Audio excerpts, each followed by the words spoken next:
A gracious good day to one and all once again. 'Tis I, Norton the First, by grace of God, Emperor of the United States and Protector of Mexico. Back with you once again for episode number 103 of Emperor Norton's fantastic history vlog. Today is July 24, 2020. It is our 129th day under COVID-19 restrictions. We begin with something a little bit different today, a significant discovery. It is rare to find new photos of us from back in the 1800s. You can see a number of them behind us here. There are only about 15 to 17 known images, but a new one has been discovered. Now, a little bit of sleuthing on this. I had actually seen this photo a few months ago. The owner of it, and this may be another print that we're seeing today, promised to scan it, send it to us, but that never happened. Well, luckily today, San Francisco remembered, posted it on the Facebook, and Carolyn Walton was gracious enough to send it to us. Here it is. It is by Arnold Genth, who took a number of photos of us, if we remember right. And it is taken on Commercial Street between Kearny and Grant, about a half block or so from our residence, the Eureka Lodgings, pardon me. Empire Park is there today. It is the only candid photo that we know of, and it's quite a discovery. So here's some shots of it, and we'd like to thank all involved who brought it to our attention. A truly rare and momentous moment in our story. Thank you. Let's begin with our national days, as we generally do. It is National Drive-Through Day. I think those are getting a lot of use these days, aren't they? Epidemic. Cousins Day. So, happy Cousins Day to Jill, Antoinette, Tracy, Britt, Stan, Jeff, Rebecca, Sam, Evan, Sue, Jory, and Jessica. If I've left any cousins out, our apologies. Those are all we remember at this time, but there may be more. You never know.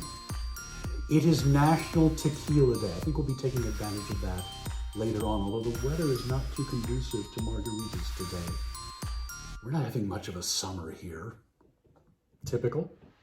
And Tell an Old Joke Day. Okay, here goes. There's a Jewish funeral. The rabbi's up there saying all the things that have to be said, the proper words, the proper prayers. From the very back of the room comes a voice. Mister, give him some chicken soup. Rabbi ignores the voice and continues. A few moments later, you hear the voice again. Mister, give him some chicken soup. Rabbi ignores it once again. Goes on with the funeral. Once again, the voice in the back appears. Mister, give him some chicken soup. The rabbi's had enough. He says, it won't do any good. Voice in the back says, couldn't hurt. I didn't say it was a good joke, but it's an old joke. Florida Man.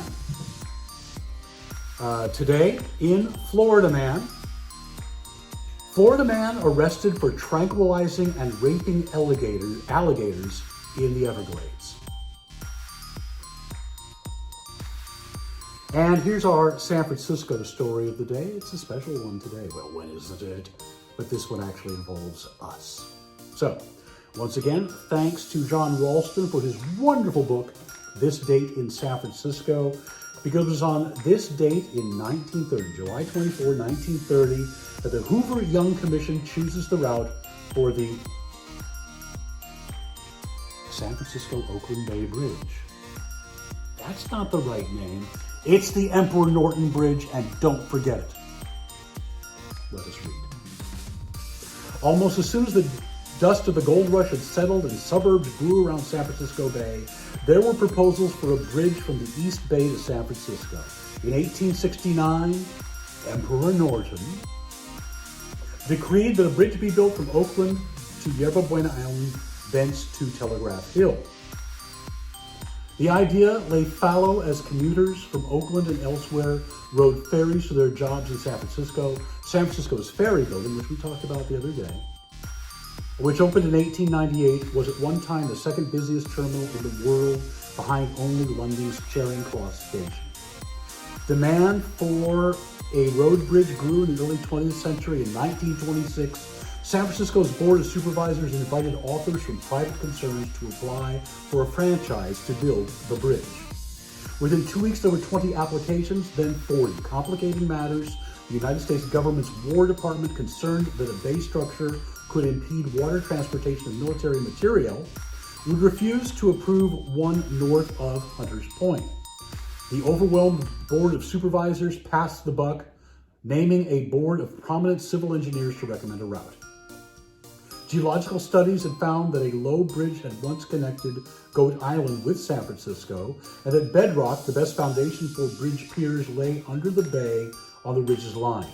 The board recommended a route from Rincon Hill, about a mile north of Market Street, to Goat Island, now Yerba Buena Island, where the bridge goes to the tunnel, thence to Alameda.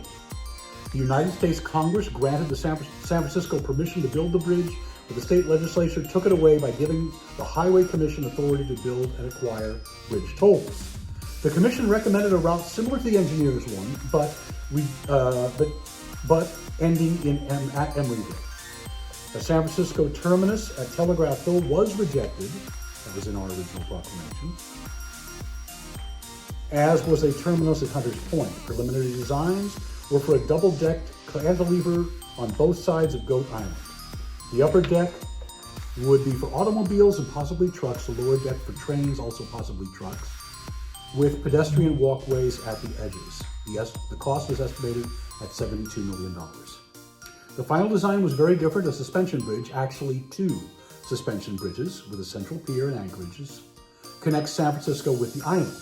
A combination cantilever pier structure connected the island with the East Bay. The upper decks were for 6 lanes of automobile traffic, 3 in each direction. The lower decks were for trucks and trains. The key system, which connected San Francisco with Alameda County and served Alameda County extensively. There were no provisions for pedestrians. And the lower deck, of course, was changed to outbound traffic from San Francisco later on after the end of the key system. And the eastern span was replaced with a magnificent structure, quite lovely. But don't forget, our bridge.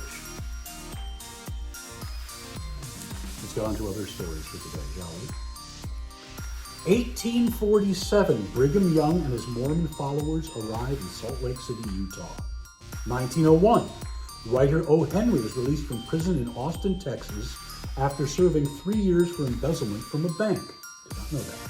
1911, explorer Hiram Bingham discovers Machu Picchu, the lost city of the Incas. I'm hopefully going to have a photo here from Ima Sumac movie called Lost Treasure of the Incas, where she performs a song at Machu Picchu. 1917, trial of Dutch exotic dancer Mata Hari begins in Paris for allegedly spying for Germany and thus causing the deaths of 50,000 soldiers. 1929, a New York to San Francisco foot race ends 2.5 months after it began. Winner is 60-year-old Monteverdi. 1941, Nazis kill the entire Jewish population of Grodz, Lithuania. 1959, U.S. Vice President then, Richard Nixon, argues with Nikita Khrushchev, known as the kitchen debate. 1961, beginning a trend, the first U.S. commercial plane is hijacked to Cuba. 1969, Apollo 11 returns to Earth, after the first landing on the moon. 1974, the Supreme Court unanimously rules Nixon must turn over the Watergate tapes. 2019, Special Counsel Robert Mueller reports to the U.S. Senate that President Trump was not exonerated of obstruction of justice and that Russia interfered in the U.S. election to benefit Trump. Let me read that again. He reported that Trump was not exonerated, of obstruction of justice, and that Russia did interfere with the U.S. election to benefit Trump. Our births today. 1783, the liberator of South America, the namesake of Bolivia, Simón Bolívar, is born, 1783. 1802, the writer Alexandre Dumas, The Three Musketeers, The Count of Monte Cristo, had a torrid affair with the Countess Lola Montez of Lansfeld. And you'll be able to see her tomorrow in our Saturday special as something wonderful planned, as always. But back to our births. 1860, Alphonse Mucha, or Mucha, I think it's Mucha, Czech Nouveau painter, sorry. I'm trouble with words today. 1870, Frederick Law Olmsted, the designer of Central Park. Now, he was originally brought in to design Golden Gate Park, and they took him out and showed him the sand dunes and said, "Can you build a park here?" And he said, "No," and went home, and that later fell to William Hammond Hall, and then later also John McLaren to build Golden Gate Park. 1897, aviator Amelia Earhart. 1900, Zelda Fitzgerald, American writer with Side of Paradise, the wife of F. Scott Fitzgerald. 1920, Bella Abzug, Representative Bella Abzug, a wonderful feminist. And 1935, our favorite political cartoonist, Pat Oliphant. He's still producing, last time I checked. Not as much as he used to. Doesn't do daily anymore, but just one of the greats. Our deaths today. 1862, 8th President of the United States, Martin Van Buren. 1974, James Chadwick, English physicist, a Nobel Prize winner. 1935, the discoverer of the neutron. So I guess that means we've got to do the neutron dance. Or then again, maybe not. I don't know. Ask the Pointer Sisters. Where was I? 1991, Isaac Bashevis Singer, Polish-American Yiddish writer, wrote Yentl, won the Nobel Prize for Literature in 1978. And 1997, William J. Brennan, Jr., American Supreme Court Justice. Well, that wraps it up for today's edition. Until we see you again, stay safe, stay inside, and stay healthy. The numbers have just gone way, way up in the last few weeks. Why? We are reopened too soon. We did not wear masks. We did not shelter in place. You know, had all those things been done, had we had a plan in place back in February or March, we'd probably be over this by now. Look at what Vietnam and New Zealand did. I know they're not as big as the U.S., but they were smart about it. We have a lot of very stupid people out there, and I'm sorry to say that. I usually try not to use pejoratives like that, because I do believe in kindness, but I don't know another word to use for people who don't wear a damn mask. Stop it. Wear the mask. I've been seeing a lot of people lately who think they're so clever by wearing masks that are made of lace or mesh or crocheted. It's not funny. You're not doing anything to present death and destruction. You are murderers. And I'm going to keep saying that because that is the truth. You are murderers. You're killing people. Stop being proud of it. Be kind to one another. We're working on it, okay? Until we see you again, a gracious good day.